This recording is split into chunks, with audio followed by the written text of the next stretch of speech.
Պարոն վարչապետ, դուք ձեր նախընտրական ծրագրում անդրադարձել եք եկեղեցու հետ կապված քաղաքականությանը ձեր, ֆիքսել եք այն, ինչ նախորդ շրջանում ասել եք, եւ կրկին շեշտել եք վեհափառի հեռացման ձեր պլանների մասին, բայց տեսեք դուք մշտապես մեր ասացին, որ դուք եկեղեցու դեմ եք քայլեր անում, դուք ասում եք ոչ, վեհափառի դեմ է այս ամեն ինչը, կաթողիկոսի դեմ, բայց ձեր քայլերը այդ մասին չեն խոսում, որովհետև դուք հայտարարում եք եկեղեցին հարգելու մասին, հոգևորականներին եկամուտների հայտարարագրման մասին,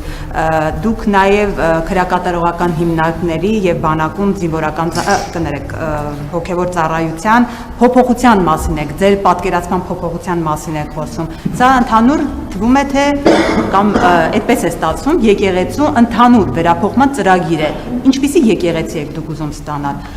Որն է ձեր պատկերացրած հայ առաքելական եկեղեցին, եթե դուք ամեն ինչ եք փորձում փոխել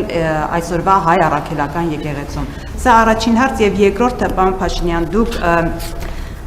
քաղաքացիորը որոշել եք կրկին Ամիրյան փողոցում խորոված փարթի կազմակերպել։ Ինչ է ստացվում 8 տարի հետո դուք դեռևս հեղափոխական Փաշինյանն եք, հասկացաք, որ ձեր մեջ ավելի ուժեղը հեղափոխական Փաշինյանն է, այսինքն թե վարչապետ դառնալու այս ճանապարհին ձեր մեջ ամեն դեպքում հաղթեց այն հեղափոխականը, որը հիմա փողոցում էլի խորոված է անում։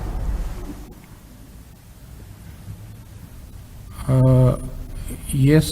ճիշտ ասած զարմացած եմ, այդպիսի բան ա եղել, որ հեղափոխությունից հետո Հայաստանում պետք է խորոված չանել։ Կներեք, այդ թվում փողոցում, այսօր Հայաստանի Հանրապետության հարյուրավոր փողոցներում խորոված են անում մարդիկ։ Եվ դա միջոցառում է եւ կարծում եմ, որ հայաստանյան որևէ կարևոր իրադարձություն մեր ընտանիքներում ամեն դեպս ովքեր իրենց համարում են Հայաստանցի եւ Հայաստանի Հանրապետությունը իրենց ինքնության մաս է։ Ես չեմ պատկերացնում մի ընտանիք կամ մի շրջապատ, մի միջավայր, որտեղ որևէ կարևոր իրադարձություն շրջանցում է խորովածը։ Եվ այդ ընդհանրապես հետաքրքիր է, այդ ընդհանրապես ընդունված է եւ երկար ժամանակ ընդունված է եղել Հայաստանի Հանրապետությունում կարևոր իրադարձությունները նշել քաղաքացու եւ մարդու ինքնազգացողության եւ ավանդույթի եւ ընկալումները շրջանցող ինչ որ միջոցներով։ Քաղաքացու օրը ամենայն հարգանքով, բայց մենք նաեւ պատմություն ունենք, ավանդույթներ ունենք, ազգային խոհանոց ունենք, որով հպարտանում ենք ինչն է խնդրեմը։ Այսինքն դուք ձեր տներում խորոված չեք անում, հարգելի ներկաներ։ Քաղաքի Հայաստանի Հանրապետությունը մեր տունն է եւ մենք եւ քաղաքի կենտրոնում էլ են իմիջիայլոց իսկ քաղաքացու օրը կարող են քաղաքացիները նաեւ փողոցում խորոված անել, ես դա բացարձակապես որևէ խնդիր չեմ տեսնում եւ դա մեր կենցաղի, մեր կյանքի անբաժանելի մասն է եւ փողոցն էլ մեր երկրի անբաժանելի մասն է եւ կարող են լինել հանրապետությունում կան խորովածի փառատոններ տարբեր տեղերում։ Այսինքն ինչն է դիսկոմֆորտը։ Ասենք եթե ենթադրենք բան պատրաստենք, ինչ ասեմ, ինչ կա բան, ենթադրենք եթե բանի կրիվետկա պարտի անենք, կհասկանայի, ասեիք մի րոպե, բա մեր երկրի ինքնությունը, բա մեր ավանդույթները, այսինքն ինչն է խնդրեմը տեղ, ես լավ չեմ հասկանում։ Եվ նաև ինչ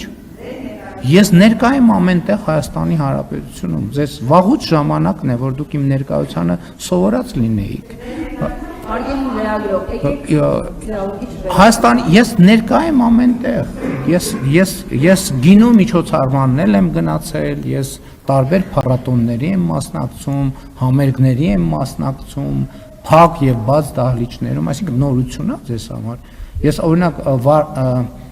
ֆեստիվալներին հիմնականում աշխատում միշտ չի ստացվում, աշխատում եմ ինձ համար միտեղ նստած մասնակցում եմ, Գյումրիում եմ մասնակցել, Իջևանում եմ մասնակցել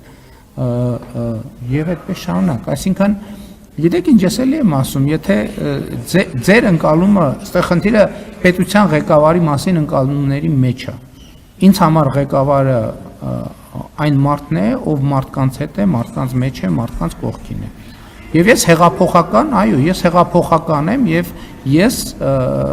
այսինքն ոչ կաբինետն է իմ ընկալումները փոխել եւ ես կարծում եմ, որ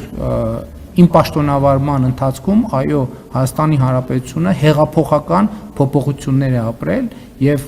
ի հեճուկս բոլոր գնահատականներ փոփոխությունները եղել են դրական, ռազմավարական առումով դրական եւ ես չեմ սասանվի, չեմ երկմտի պաշտպանել այն փոփոխությունները եւ հեղափոխությունները, որոնք տեղի են ունեցել եւ տեղի են ունենում Հայաստանի Հանրապետությունում։